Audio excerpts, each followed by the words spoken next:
I opened the door and eagerly held up my hands. No one had ever given me such beautiful flowers. But my boyfriend carried the bouquet past me and handed it to my mom with a smile. I felt more and more suspicious. It felt like I was third wheeling.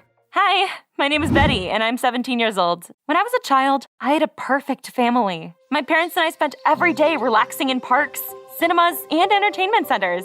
Mom cooked amazing pancakes, and every morning I woke up to the smell of fresh pastries and her tender kiss. And when Dad came back from his business trips, he'd bring me a whole mountain of gifts. But years passed. Dad started leaving more and more often, and eventually stopped spoiling me with surprises. We no longer took walks together in the evening, and my mom was always busy. She completely forgot about cooking delicious breakfasts and other pleasant little things like that. And slowly, my house no longer felt like my home. And then, one day, my mom woke me up with these terrible words. Honey, I know you're already quite grown up, so you'll understand. Dad and I are getting divorced, and he will not be living with us anymore. But I still want you to be able to spend time together. After that news, our family changed dramatically. Mom stopped smiling, and when she locked herself in the bathroom, I could hear her muffled crying from down the hall. At those moments, I would pace in front of the door, feeling lost and having no idea how to help her. It felt like happiness had gone away forever from her house when Dad went away. But I still loved him so much, and I kept waiting for him to finally come see me like he's supposed to. But he didn't show up a week or a year later. I kept bombarding my mom with questions, but she would only answer wearily, He's still on a business trip, honey. Soon, I lost all hope of seeing my father again. But a year after, something completely unexpected happened. Mom invited my teacher, Mr. Hill, into our house and happily showed me the ring he had given her. They soon after got married, and my mom changed her last name, and my teacher became my stepfather. I didn't want to put up with that. I mean, don't get me wrong. Mr. Hill was always kind to me. He was always interested in how I was doing, helping me with my studies, preparing surprises, and buying gifts. But he couldn't replace my dad. Deep down, I was still hoping that one day the door would open and he'd be standing there as a beautiful, kind, and loving father, same as he'd been when I was a kid.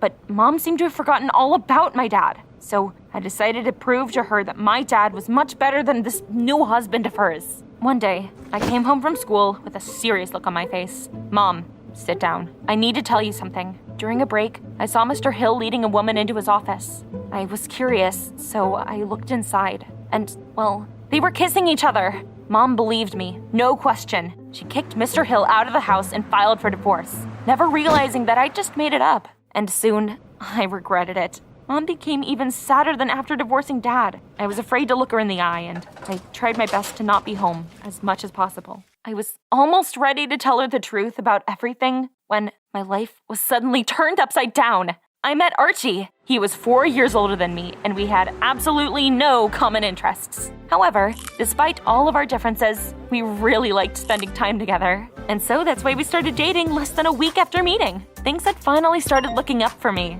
but I never had the courage to tell my mom that I'd lied. I thought I'd get in trouble if she found out about the truth, and I would never be able to see Archie again or something. But I still couldn't escape punishment in the end. However, it was for something completely different. One day, I went to a party and I tried cocktails there for the first time. I was drinking one glass after another when I suddenly realized that my body wasn't moving like I wanted it to anymore. I was laughing stupidly and talking nonsense. I called Archie so I wouldn't embarrass myself anymore, and he brought me home. When my mom opened the door, she saw an unpleasant scene. Me hanging limply off the shoulder of some guy she'd never met.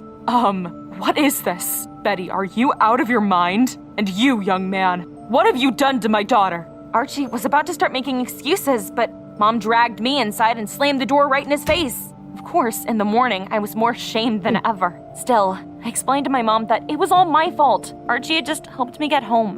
My mom took away my allowance for 3 months after that stunt. But there was good news. She felt embarrassed about the day before and invited Archie over to have dinner with us so they could get to know each other properly. Archie came in the evening, unusually dressed up. But my mom surprised me even more. She came down to the living room in a luxurious scarlet dress and heels, and her hair was made up real nice. I couldn't remember the last time I saw my mom looking that good. And it seemed I wasn't the only one who was impressed. Archie seemed smitten. They spent the whole evening chatting sweetly together. I was happy though. After all, the two people who were closest to me got along so quickly.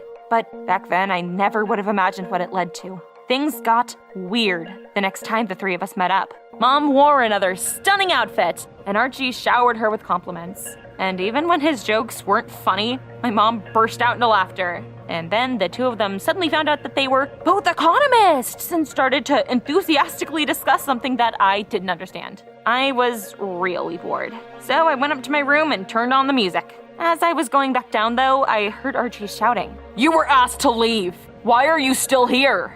I sped down the stairs and I saw Mr. Hill. He was standing in the middle of the living room, looking lost and staring at my mom and Archie. I still felt ashamed because of what I'd done to him, so I didn't dare leave the stairwell. It was much too scary to imagine what he was thinking after seeing my mom dressed up, sitting alone with a young guy. But Mr. Hill didn't say a word and just left. And after that, some kind of madness begun. Mom and Archie seemed to have forgotten that I was there too. They were chatting and complimenting each other, and they even started dancing together. It was so suspicious that after Archie left, I kind of snapped. "Mom, don't you think you're spending a little too much time with my boyfriend?" "Petty, what are you saying? I'm just trying to make him feel welcome." But people don't give flowers like Archie did to my mom when they're grateful for the company. For my birthday, Archie gave my mother 35 roses, one flower for each year. I felt so hurt. After all, Archie didn't give me gifts like that. So that's when I decided I would just talk to him about it. But he just shrugged and said that he just wanted my mom to like him. And of course, I still felt suspicious after that. And I kept thinking the worst when I was suddenly sent to a math Olympiad in another state. I spent the whole week away from my mom and Archie. And when I came back, it was my favorite holiday, my birthday. I was so happy that I forgot about all of my grievances. Besides, the day began so perfectly. Mom baked pancakes for breakfast, and I was allowed to leave school early. And my friends, they gave me so many little nice things. I was completely looking forward to the evening, but I didn't know then that it would probably be the worst moment of my life. When Archie came, I suddenly noticed that something had changed in his relationship with my mom. They no longer chatted or complimented each other, and they acted cold and restrained. All of my attempts to talk to them and cheer them up failed. But I decided that sweets would save any party. I was going back down to the living room with a cake when I suddenly saw, my mom was kissing my boyfriend! I dropped the cake out of shock. My mom heard it, turned around, and pushed Archie away and jumped to her feet. He just kept sitting there and smiling smugly. I felt a lump in my throat and goosebumps all over my body. With a single sharp movement, I wiped away all my tears and I ran out into the street. I walked around the neighborhood for probably over an hour, and for the first time ever, I didn't know where to go or what to do. My mom, my family, had betrayed me for the second time now. 4 years ago, my dad left me, and now my mom had just effectively left me as well. No one else in this entire world cared about me. That's all I could think about as I went into a coffee shop to warm up. I sat down at the far table, and I suddenly saw Mr. Hill behind the bar. He was sitting with his head in his hands, and he looked so sad that I got a knot in my stomach from pity and shame. Only now, after someone had lied to me, did I realize how cruelly I had treated my stepfather. I sat down with Mr. Hill, and I told him the whole truth about how I had just wanted my father back, how I'd come up with a stupid plan, and I had lied to my mother about him cheating. I was ready for just about any reaction, but I heard, "Oh, Betty, you told me the truth after all. You did great, but I saw your mother with a young boyfriend. So, no matter how much I love her, I don't think we could ever be together." And there was nothing I could say to that. After all, I'd seen everything with my own eyes, too. After I told my story to Mr. Hill, he offered to let me stay with him until things got better at home. That made me feel even more ashamed of myself. I had been so selfish, not to mention to such a good person. I spent that whole night at my stepfather's place, and I went to school in the morning. All of a sudden, I saw Archie near the school gates. The anger immediately came back. I was about to throw my bag at that traitor when he suddenly said, "Betty, I haven't slept all night. Look, it's not at all what you think, okay? When I first saw your mom, I was speechless. I never would have dreamed that such a beautiful woman would pay attention to me. But she suddenly started flirting with me, and when you left, I decided to act on it. I came to your house, and I confessed to her.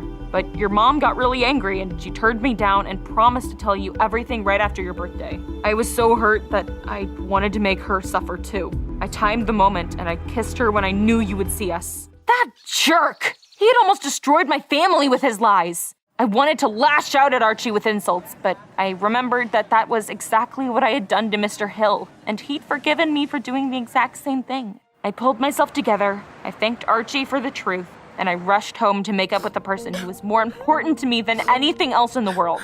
When I came home, Mom almost crushed me in her arms. I told her everything that I had done, but just like Mr. Hill, she didn't get angry at me. For the first time in, I think, a lot of years, we had a real heart-to-heart. Mom finally revealed to me the reason that she'd gotten divorced from Dad. It turned out that he'd fallen in love with some other woman and created a new family with her. That had been hard for her, but the news about the betrayal of her second husband had destroyed her even more. Mom had just flirted with Archie to raise her self-esteem a little, but she was never gonna take him away from me. Sitting on the floor and hugging, my mother and I laughed and promised to never hide anything from each other again. It's scary to think about what all those lies could have led to. Luckily, I managed to correct my mistakes. I told the whole truth to Mr. Hill, and he came back home. I also took his last name after my mom had, and now we're not just a family in spirit, but legally, too.